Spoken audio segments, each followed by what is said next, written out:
Hello students, so your question for today is what is the SI unit of mass? Okay students, and our options are first is gram, second is kilogram, third is milliliter and last is liter. Okay students, so think about it, but before solving the question, first we have to know that what is this SI. Okay students, so this SI means your international system of units. Okay students, by which we compare different types of metric units. Okay students, now let us know what do we understand by this mass.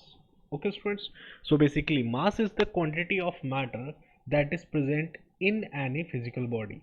So let's move further students. So these units like gram, kg, milligram that we generally use students to measure weights and mass. So whenever we have to find out weight of anything or mass of anything, then we use units like gram and kg.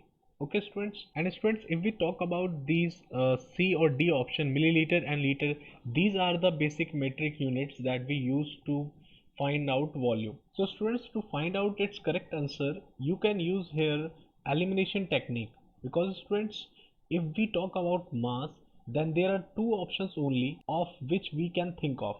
That is our first option and our second option, gram and kg. Okay students, so the correct answer of this question will be students your second option, that is kg, and it is also known as kilogram.